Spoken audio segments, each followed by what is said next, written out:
Eccoci qua con CHRONIXX dopo un concerto al Campo Polo Reggae Festival. So, greetings, welcome on Eventireggae.it. Respect. And I know you performed in Italy the first time in 2013, but how do you feel when you perform in Italy? What kind of vibe do you receive from the people? Well, as you can see, there's always a lot of African people here, so it's a very diverse kind of vibes. You have the Italian people who love reggae music, and then you have African people who somehow can connect with the heartbeat of the music, as you know, it is that traditional music that reggae music is inspired by. So yeah, it's always good. It's always good. I remember the first time I came to Italy. It was fun. Sure. And do you see differences between the European and Jamaican or American reggae scene in terms of audience or artists also? The reggae scene everywhere is slightly different because, you know, within the reggae music scene, it will also have to intertwine and evolve with the culture of that place and that people, you know. So reggae music in Trinidad will evolve according to the culture of Trinidadian people. Likewise in Italy it will evolve according to the culture and you know, the overall vibration of Italian people. Sure. And since you enter in the reggae music business, we used to hear your name, or also Protege Janai name, associated to the reggae revival movement. But how, do you think that reggae really needs a revival? Also, what do you think of this? Well, you see, whenever you go to sleep, sleep is a part of a rejuvenation, right? But what if you never wake up from that sleep? When you're in a continuous sleep, then you would somehow be, to a great extent, dead. You know. Now, when you wake up in the morning, that is how you get revived, you know, and that is how you get to access all the energy that your body accumulated while you were sleeping. So, I mean, for anything at all, any music, any culture, it got through sleep stages and wake stages. You know, I feel like, not for a very long time, but for a very short time, you know, there wasn't much happening on the scene of reggae in terms of the vibrancy with the youths. Sure. You know, and then we now inspired by people like, you know, Stephen Marley, Damian Marley, Capleton, Sizzla Kalonji, Buju Banton, all of these people. Inspired by them, who was inspired by the generations before them, you know. Start to perform reggae music a lot in Jamaica, a lot, with our own resources and with our own time and our own interests. Which means that is what a revival is, because if someone is to call you and say, I'm going to give you $100 to do a show, it's different from when you decide to use your own $100 and do the show. Yeah.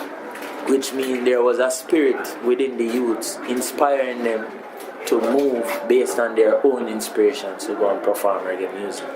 So I think that is what the media and a lot of writers and intellects label as the reggae revival. Yeah. For me, it is just music naturally surviving. You see me? So it's really the reggae survival. Yeah, man. Because the music need to survive, and in order to survive, the music need young energy. Yeah, man. The music need, you know what I mean? I'm 24 now. In another 3 years, I'm 27. In another 5 years, I'm 29. By the time I'm 29, the music will need another 19-year-old and another 20-year-old. And it can't be me, because I'll be 29. You know? So like a regeneration. It need a regeneration, and that is what people don't understand. That it is simple. You know what I mean? Sure. Barrington Levy cannot do what Romain Virgo is doing. It's not possible, because That's how it works. Sure. Just like how the mother can be the daughter and the daughter can be the mother. You know, the son can be the father and the father can be the son. You know, it's one in the same but also three in one. You know? So I feel like to a great extent, I am my father and I am Gregory Isaac. I am all of these people because their inspiration live with me forevermore. Alright. You know, so I think it's just reggae survival. We all should embrace the survival of such a beautiful music. Sure. And also after an EP and plenty of singles, featurings, mixtape, you release a full-length album. So what's the work beyond chronology? What the work? Will we say Yeah. it again? How is it? What's been the work beyond your album? Well, the work has been a lot of musical work and a lot of patience, you know, and a lot of spiritual growth. Yeah.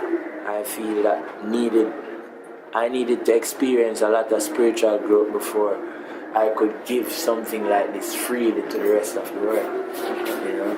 So behind the album and before the album and within the album is a lot of spiritual growth, musical growth, you know, self-examination, me accepting myself, you know, and all of these things. So yeah, that's why it's called chronology. You know, it's a story of my musical journey, my musical growth, which is still yet to fully reveal itself to me because I'm just a singer. Yeah. You know, but music comes from somewhere, and it's up to us as artists to find out where that music comes from and what is the purpose of it.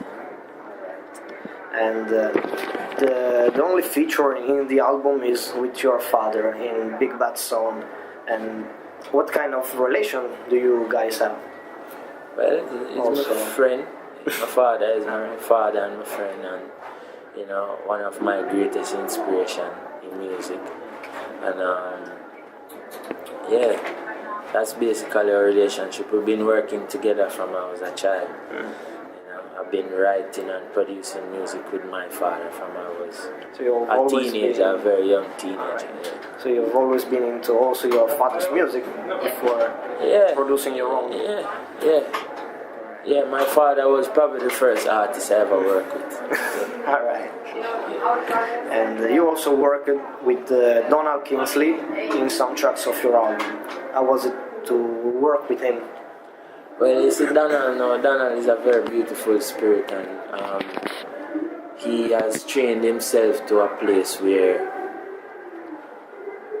you know, he have given himself so much practice that he is now a free musician, which means he can freely make music on call, on the go.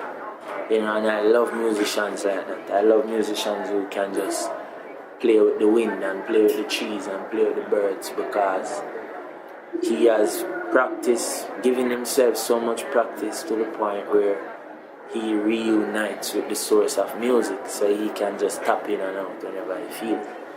And it was very fun being in studio with Donald, by the way. Very fun. He's a good person. And about instead your song, which is also a video, which is Likes. It's a dancehall style tune, but with talking about fame and also social media, which is now influencing everyone's lives.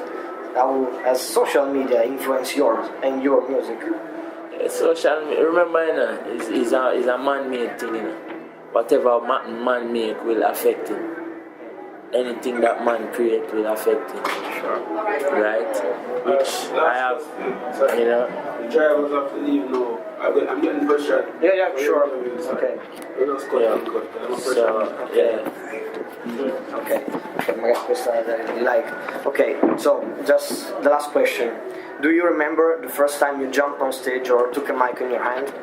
How was the first time? I've been performing from I was maybe 9 years old in church. So I really can't remember the first time. Well, I think I do remember. My older brother took us to a place to sing, a church in Spanish Town to sing. Alright. It was a street church. And then I performed at another church one time. I think I was maybe 9 or 10 years old. Alright.